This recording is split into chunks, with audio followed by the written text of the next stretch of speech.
Hi, this is Linda with Crafty Music Maker, or as my students know me as Miss Davis. Today, I would like to tell you the 10 top ways to get your child to love music.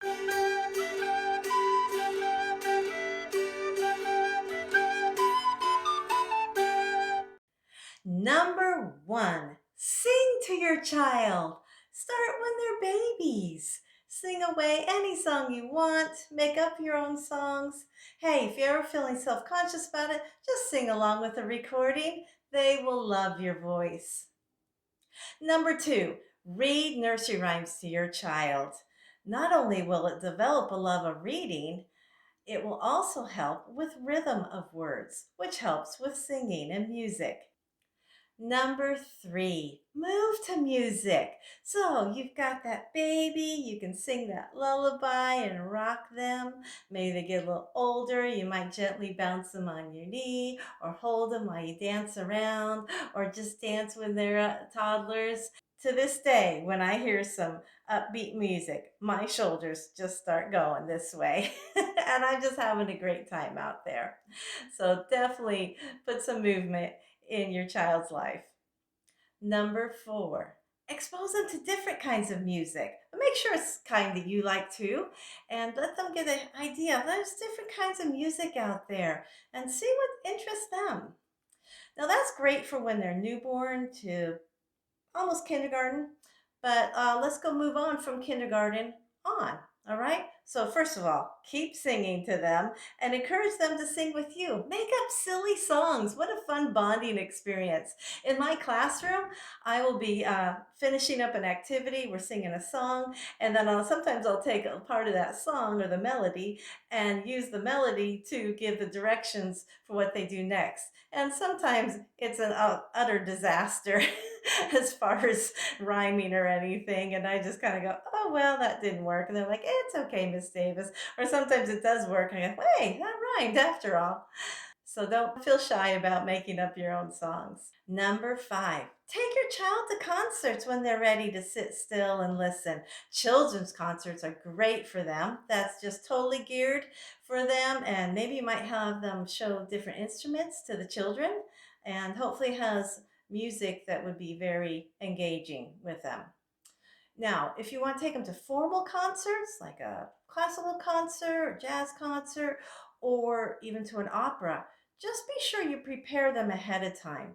So, if you're going to take them to a classical concert, have them hear parts of the music that they're going to hear at the concert. And also, if you can point out instruments, maybe do a little Google search on what that instrument looks like or what sounds like, so that when they get to the concert, they're like, oh, yeah, I heard that before. I remember that part. And that just gives them a better connection to the concert and they're more engaged. Now, if you take them to an opera, so opera is like just like a play, only everything's sung. They'll need to know the story ahead of time. So don't worry, it's not a spoiler alert. If they don't know the story, then they're going to be bored silly and never want to go to one again. So make sure they know the characters, know the plot, maybe a couple of pieces. Last year, I presented a little bit of the Magic Flute by Mozart to my students in my school. And I see that Etsy is using the Queen of the Night solo for their commercial music. And I'm just like, oh, I hope my kiddos, recognize that. Like, oh, Miss Davis, we remember hearing that. That was that evil Queen of the Night. So if you do the concerts, and I hope you do, just prepare them ahead of time. And then you and your child will both enjoy it. Number six. Let's say you're like, you know what? I really want my child to go a long ways in music. Start them with piano lessons. Now, if you start them when they're 5 or younger, be prepared to sit with them every time they practice, all right? So you're going to be with them at the lesson, so you know what they need to practice and how. And then you're going to sit down with them at the piano and help them know how to practice. Now, if you start them when they're a little older, maybe 8 to 10 years old, if they are self starters and motivated, then they probably can do it on their own. Now, my own children, yes, they were subjected to piano lessons, started at age 5 by yours truly. And I did great with my boys. They seem to get along with me pretty well. And my daughters, not so much. My oldest one, she and I just somehow it just didn't quite gel as student teacher. So I ended up hiring a different music teacher, and she did great with her, did very well. And my youngest, who's the youngest of four, she kind of got the short end of the stick for time and other circumstances too. So she didn't get those formal piano lessons very much. And I ended up hiring a violin teacher later. She has a great voice and she loves singing in the church choir every week. So she still has that love of music, even though she didn't get the formal lessons. Number seven, children's choir. There's a lot of them out there. You can have a community choir. You can have school choir, although as of this recording, we're not doing the choir in school at this time, but we will be. And then church choirs. So any of those are great for your child, and they get to continue singing. They have to listen to their voice compared to the others around them and just create beautiful music together. So that's a wonderful experience. Number eight, recorder. Here's an inexpensive lesson. Not everybody is cut out for recorder, either parents or child, but it's an option. So possibly their own music teacher teaches recorder. I personally am not allowed to teach recorder this year in school because of the COVID, but I will be. I always start in fourth grade. Now you want to wait until they're a little bit older. Yeah, I'm sure there's always the exception. They've got a Mozart out there who can play anything at age 4 on the recorder. But for most children, they don't get that cross fingering coordination till later. So I usually say third grade and up is when you want to start recorder. And if your music teacher does not teach recorder, I've got some introduction to recorder videos they're welcome to check out and start playing with those. Number 9, when they are learning music, keep it positive and fun. Please don't criticize. Now, I have not had a story of where a parent told a child, oh, you can't sing, or you're terrible at music. I have heard stories of music teachers saying that to children, which is even way worse. And I don't know why a music teacher would say that, because every child develops at different rates. So even though your child may not be able to sing it tune or keep a beat yet, give them time and they will be. Just give them time. Number 10, a quality sequenced music program. You can ask your child's music teacher or the school district fine arts director what kind of curriculum they have and how do they teach it. And so let's take melody and rhythm, the main elements of music. You want them taught sequentially. So you have one little block here, another block here, here, so that it makes sense to them. So let me give you an example. In my classroom in kindergarten, we do a lot of songs that I have them pat or tap their head.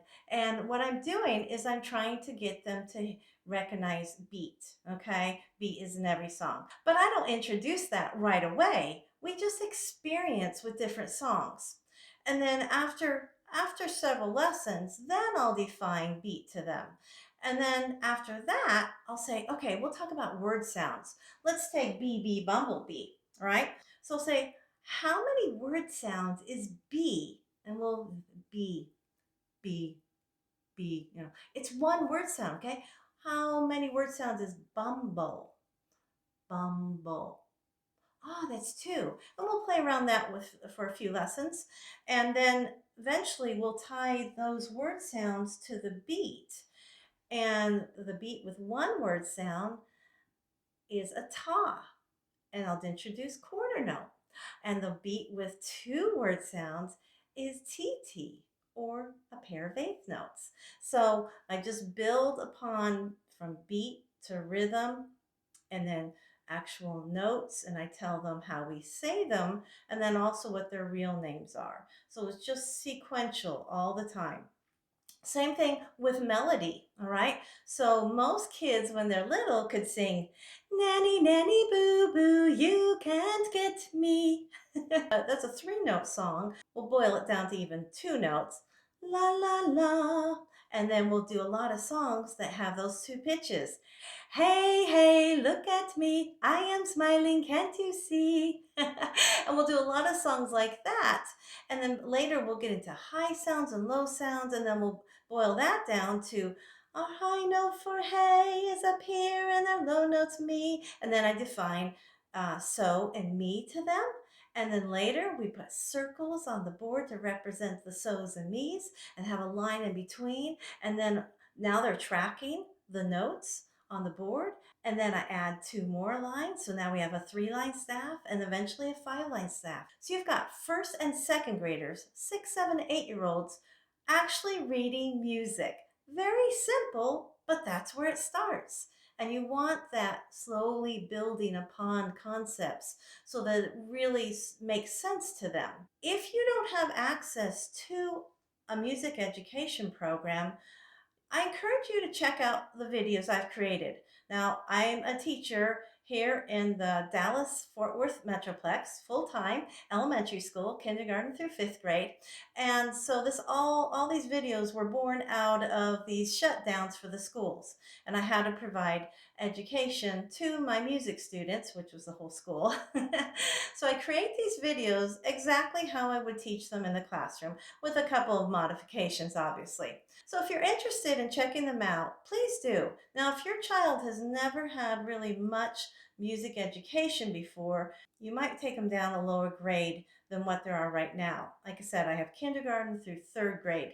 So I'll be doing 4th and 5th grade next year. But right now I'm focusing kindergarten 3rd. So if you're a 3rd grader starting out with none of this before, you might want to drop down to 1st or 2nd grade.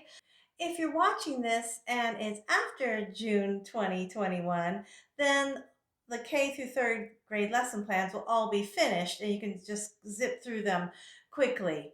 If you're watching this before June 2021, unfortunately, I will not have the entire year's worth done yet because I do them week by week. So here's 2 tips for helping your child be successful with these videos. Number 1, please let them watch them in order. Okay, it's so important because when I teach a song, I try and teach it so that they know it well. And then every lesson after that, we'll review the song, get it really in their head and their body so that they know it backwards and forwards. Now, in person classroom, I might have a classroom of 16 to 20 students, and we're going to play a game with a song like BB Bumblebee. So I have my kindergartners or 1st graders all in a circle, and we say the poem, and we're patting that beat to the whole poem. And I go around and we play the game. And if the person gets tapped on the word out, they have to sit down and continue patting. So I have all these students saying this poem 16 to 20 times, but they don't realize it. They just know that they don't want to be out. They want to be the last one, so they get bee kisses at the end. And so it's a little difficult to do that in virtual class. So what I have to do is do it as many ways as I can keep the interest in a student and then repeat it next week and the week after. So if it seems like, gosh, you really don't know that many songs, well, I do. It's just that these songs are picked out very intentionally to learn certain concepts.